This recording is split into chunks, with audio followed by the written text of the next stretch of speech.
by Manish.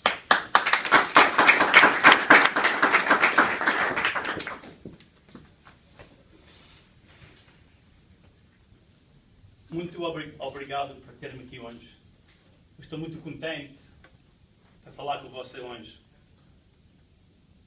That's Portuguese for thanks so much for having me here today. It's so good to be here and chat with you. There was a time where I wouldn't have been as comfortable speaking Portuguese, letting you know I was Portuguese. There was a time I would have hesitated.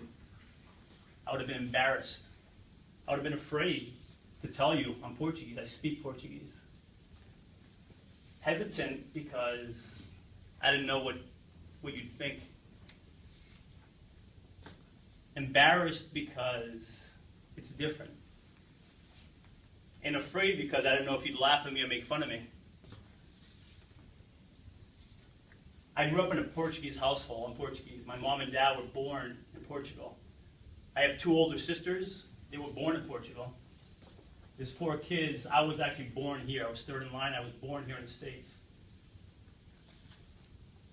So I grew up in a Portuguese household, but still, I didn't embrace that I was Portuguese.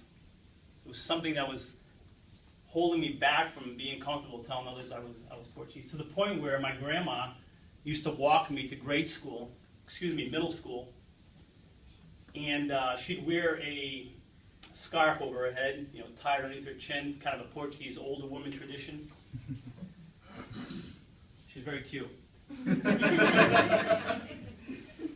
And I would make her stop me walking me a block from the playground because I was scared, I was embarrassed, I was worried of what others would think of my grandma. What would they think of her? What would they think of me? We look different. My mom would speak with me speak to me in Portuguese at the house, because she wanted me to learn the language, to maintain it, to get better at it. And I would not speak back to her in Portuguese. I refused to. I'd speak back to her in English. So why was this? Why did I not embrace the fact that I was Portuguese? As I got older, I gave it more thought. It was driving me crazy. I gave it more thought. And I actually traced it back to middle school, interestingly enough, where I was different. I looked different. I sounded different. I had an accent. What I ate was different. I'd be in a cafeteria, and the kids would have peanut butter and jelly sandwiches, pizza that their parents had packaged for them. I would have a container full of Portuguese kale soup from my mom, which, by the way, is delicious. But it was different. It was different. And people saw that. And when you're different in middle school, it's not a good thing. You stick out like a sore thumb. They point at you, and they make fun of you, they ridicule you, they tease you. So I traced it back to where that stemmed from. Okay, great. I realized that, okay, that's wonderful. Now what? Now what do I do with that? So as I got older, more older, I can say that, I began to think about my upbringing and the holidays and the get-togethers and the birthday parties and the music and the dancing, everything that went into growing up Portuguese, and how much fun it was. Greeting family and friends with a kiss on both cheeks, that was pretty cool. It still is cool. My dad and my grandpa making wine in the basement. We had a well, dumping the grapes in. The kids would come in, squish them. That was cool. That was fun. As I got older, I started traveling more too. I started going to different countries, meeting different people who dress different, speak different, eat different. And I thought they were pretty cool. I loved it. I embraced it.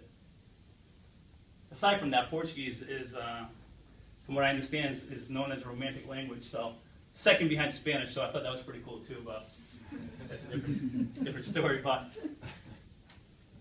so I began to embrace it. And it's interesting because when I did, opportunity started presenting itself for me when I began to embrace the fact that, yeah, you know what, you are Portuguese. And how funny is it that a couple of years ago, the company I was working for was expanding their operations into Brazil. And guess what? They needed someone who spoke Portuguese. And who do you think they asked to call to start tapping the markets down there? Me, because they knew I was Portuguese. Why? Because I told them. I was proud I was Portuguese. And granted, Brazilian and Portuguese are not exactly the same. You can communicate. And let me tell you, that was a heck of an opportunity for me. Financially, too. That was awesome. It was amazing. I also realized that both my parents were born in Portugal, so that meant I qualified for a dual citizenship. So I'm like, huh.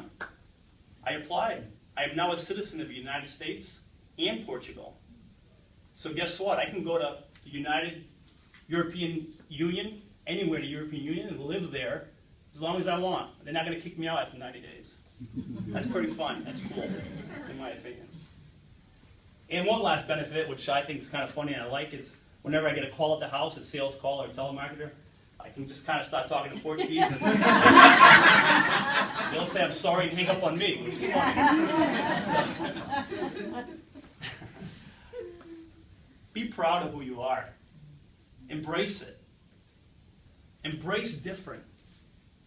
Different's awesome. There's one quote, and I'll leave you with this, from I saw a couple of months ago. I really liked it. It was from Jillian Michaels, and it was, you're exactly who, what, and where you're supposed to be. You are perfect. And anything less would be absolutely ridiculous. Be proud of who you are. Obrigado. Thank you.